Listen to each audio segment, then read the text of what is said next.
What's up internet, welcome to Mo's Garage. In today's video we're taking a break from working on the Xterra so we can replace the power steering pump on this Nissan Pathfinder so that the steering feel can go from this to this. Now while this is a 2005 Pathfinder, the process will be very similar for a second gen Xterra as well as similar Frontiers. As you can see right here, we have that same VQ40 motor and the power steering pump is going to be right down in here. So let's go ahead and get started.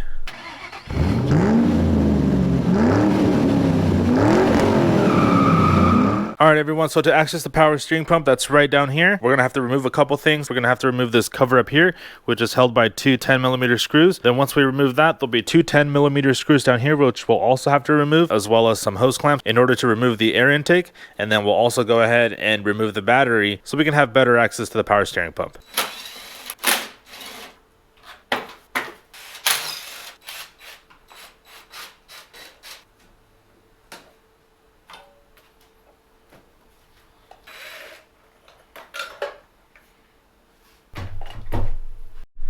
Alright guys, so before we get started, normally what you want to do is you want to go ahead and remove as much power steering fluid as you can.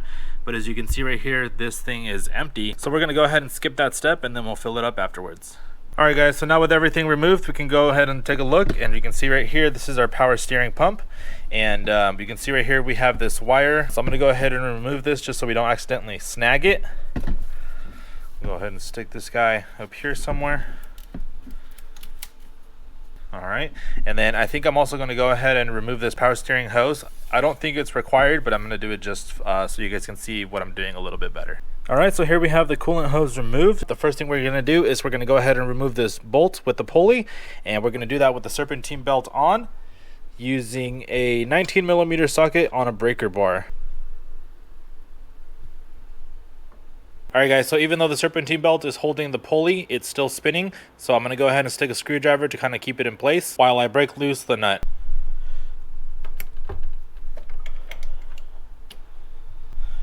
Alright, and that did the trick, so now I'm just going to go ahead and remove it the rest of the way with a ratchet. Alright, and looks like there's a crush washer along with it, so don't forget to remove that as well. Alright, so now we want to go ahead and remove the Serpentine Belt, and we can do so by sticking a 3/8 ratchet onto the belt tensioner pulley, where we can then just push down, releasing the tension, and then you can slip off the Serpentine Belt.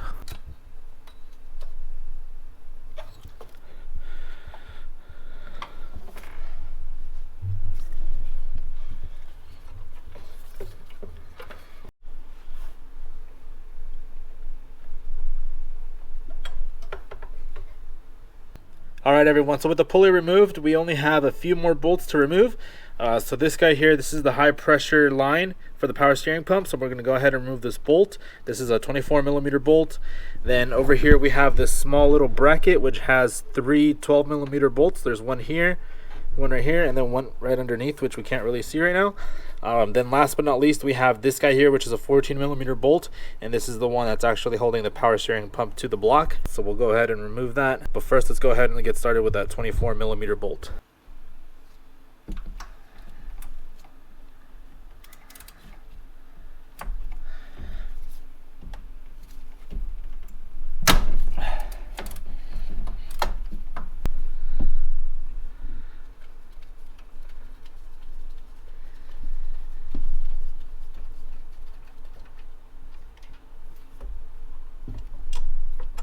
Alright, so now that we have that guy removed, let's go ahead and remove the 12mm nuts. I'm going to go ahead and start off with the bottom one since you guys can't really see that one. And then we'll go ahead and move our way up. And these guys, they break off just really easy.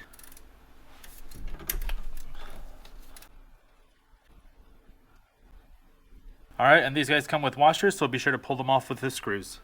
Alright, now we should be able to pull off this bracket. And this guy has a clip here for one of the hoses. Alright, so up next now is going to be that 14mm screw. Hopefully this guy will break off just as easy as all the other ones. Alright, so I'm switching to the breaker board since this guy's on there pretty tight. Alright, then we can go ahead and remove it the rest of the way with the ratchet.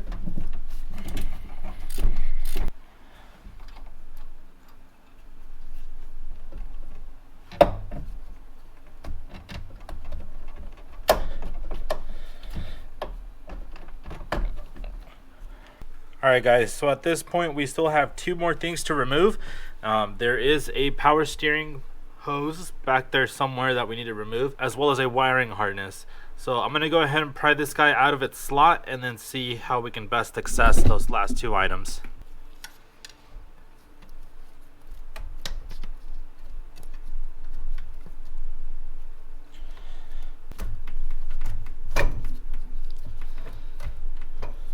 Alright guys, so this is the 12mm bolt that you're going to want to remove if you want to go ahead and remove this piece for the wiring harness. As you can see right here, this guy was just actually open, so I was able to just pull it out. So now we just need to address that last power steering pump hose. Alright guys, so for that last power steering pump hose, it has one of those clamps, those compression clamps right here. Not sure how well you guys can see that, but I'm going to go ahead and remove that with some pliers, and then I'll get back to you guys afterwards. Alright everyone, so we have the old power steering pump removed, and just for comparison purposes, here is the new one. As you can see, these guys are virtually identical. Something that I wanted to point out is when you do remove that 14mm nut that's super long and actually holds the power steering pump into the block, there is this nut on a kind of like a bracket that is what screws onto here, and because it doesn't latch onto anything other than just kind of rests on the block in the back, it might be a little bit difficult to reinstall. But when you remove this guy, make sure you find this, because I couldn't find it for a minute and I had to go down underneath the vehicle, look for it in the engine bay, and that was no fun. Now the cool thing about the kit that I bought with this power steering pump is that it also comes with some spare washers and a spare hose clamp, so in case you guys lose any of the washers that go onto this nut, which has the hose that screws into here, you do have some new brass washers. So now it's time to go ahead and install the new one onto the vehicle, but before we do so, we need to go ahead and remove this bracket and go ahead and install it onto the new one. Alright, so to remove this, you just need a 12mm socket, and then we should be able to just reinstall it onto the new one. Now when you go to reinstall this, you want to make sure that this little hook goes into this other hole, and then you can go ahead and tighten that 12mm bolt. Then we can go ahead and snug it up. And now we can go ahead and install this on the car. All right, everyone. So before we go ahead and get started to reinstalling the power steering pump, I just kind of want to give you guys a better look at what the mounting situation is. So as I mentioned previously, you have this nut that's kind of like on a bracket, and this bad boy just kind of slides in and rests on this back bracket, just kind of like that. See how it just kind of rests on there? So it might be a little bit difficult when you're trying to put in that 14mm bolt. So I'm going to do my best to go ahead and reinstall the power steering pump, and I'll give you guys any pointers that I may learn on the way. Alright you guys, so I'm unable to install the power steering pump right now because there's this sleeve in the bracket right here that is protruding out, and so I'm unable to slide the power steering pump between the two mounting brackets. So I'm going to go ahead and try to find a way to push that guy in, and then I'll catch you guys afterwards. Alright guys, so as you can see right here, I've gone ahead and I pushed the sleeve in all the way, and I did so by using one of my long extensions. It was a 3/8 extension. I think it was like 2 feet long, and then I just used a hammer to hammer that thing back in. Alright you guys, so I have the rear power steering hose connected, as well as that wire loom connector. So now what I'm going to try and do is I'm going to try and go ahead and install this bolt. So we want to try to connect it through the power steering pump as well as both of the ears.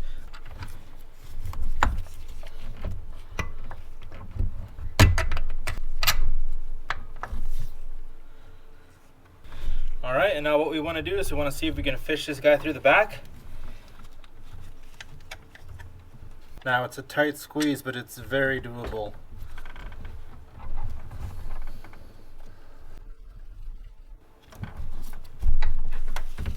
Alright, so from here we're just going to go ahead and secure it with the ratchet. Nice and secure. Alright, so now with some of the new copper washers from the new power steering pump, let's go ahead and reinstall the other power steering hose.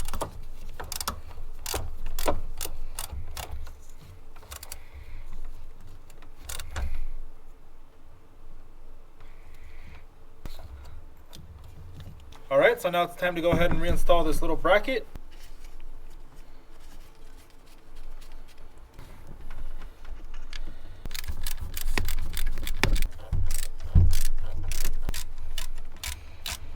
Alright, so those 3 bolts are now nice and snug. I didn't torque them down to any specific torque spec. They're just nice and snug. Okay everyone, so now at this point we want to go ahead and reinstall the power steering pump pulley.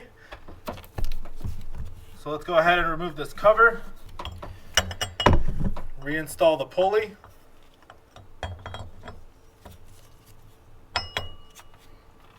Then we can go ahead and add the lock washer. Then we can go ahead and get that nut started by hand. All right, let's go ahead and install our screwdriver. And then let's go ahead and tighten up this nut. Now for this nut, we just need to go ahead and tighten it up till that cross washer gets crushed. All right, and as you can see right here, this thing is nice and secure, and that crush washer is nice and crushed. So now let's go ahead and reinstall our serpentine belt. All right, everyone, so I have the serpentine belt reinstalled on the vehicle. Basically what you want to do is you want to make sure that the serpentine belt, the groove side, goes onto the crank pulley, up and around, over to the AC compressor. Then you want the flat side of it going up and over the cooling fan pulley, up above to the idler pulley. That'd be this, that's this guy right here. And then you want it to come over here underneath the alternator and the power steering pump. Now the easiest way that I found to install this was to go ahead and use that 3/8 drive to pull down the tensioner, have all of the pulleys installed, and then install it over the power steering pump last. Now I don't have a full descriptive video on how to do this, but I will link one down in the description below that's very helpful. So you guys can go ahead and check that out. All right, so now at this point, I'm gonna go ahead and start putting everything back together. I'm gonna take out those shop towels, put the radiator hose back on, the air intake, as well as the battery, and then we can go ahead and start refilling the power steering pump reservoir and bleeding it out. All right, everyone, so as you can see right here, we have the Xterra all nice and buttoned up. The battery's back in, the air box is back in, this radiator hose is back in, and even that little wiring harness down there is plugged in. Don't forget about that guy, I almost did. So now what I'm gonna do next is I'm gonna go ahead and fill up this power steering reservoir. I'm just gonna fill it up to the max line, and then I'm gonna go ahead and raise the vehicle up, put it on jack stand, and then I'm gonna start turning the steering wheel left and right from lock to lock to try to move some of that fluid through the system. All right, guys, so the fluid that I'm gonna be using for the power steering pump is actually gonna be this VALVOLINE MaxLife automatic transmission fluid. And the reason for that is because this guy meets the Matic D, Matic J, and Matic K Nissan automatic transmission fluid levels, which should be good for this power steering system. All right, everyone, so I did end up overfilling that power steering fluid just a little bit, but that should be okay because the system is low on fluid right now, so hopefully that'll go down. But if not, we can always go ahead and pump some out. All right, guys, so what I'm gonna do now is I'm gonna go ahead and turn the wheels from lock to lock to hopefully move some of that power steering fluid through the system and hopefully bleed some of the air out.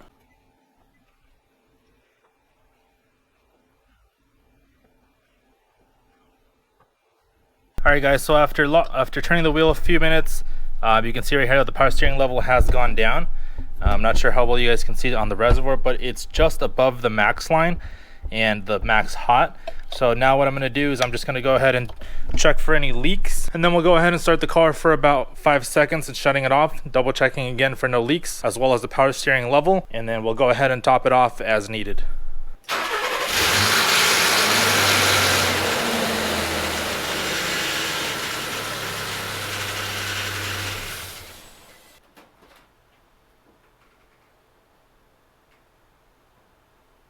All right, guys, so now with the engine started, we can see right here that the fluid has actually gone down a little bit more. Now it's just a hair underneath the max line, whereas before it was between the max and the max hot. I don't see any leaks. The areas that I'm mostly concerned about are where we had that banjo bolt with the 2 crush washers, as well as the other power steering hose that I loosened. I don't see any leaks. So I think I'm gonna go ahead and start it again and start turning the wheel with the engine running.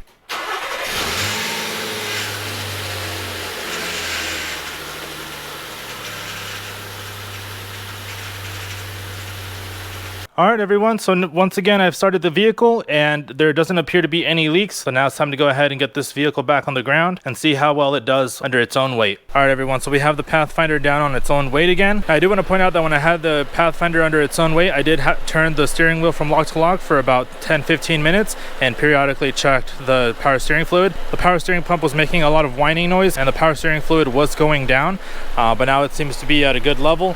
So I'm gonna go ahead and top off the rest of it to the hot fill line. And if we come over here to the driver's seat, we can see that the steering wheel turns very easily. And also you don't hear any more noise coming from the power steering pump. So I'm gonna go ahead and call this repair a success. All right, everyone, so we have yet another successful repair in the books. This was a little time-consuming job, but not too difficult. Something that I want to note before I let you guys go, though, is that since we removed the upper radiator hose from the vehicle, it is a good idea to go ahead and burp your cooling system. I went ahead and I did that off camera. But other than that, it's nothing too difficult, and you guys can definitely tackle this at home. So thank you guys so much for watching. Please consider liking and subscribing, and I will catch you guys in the next one. Peace.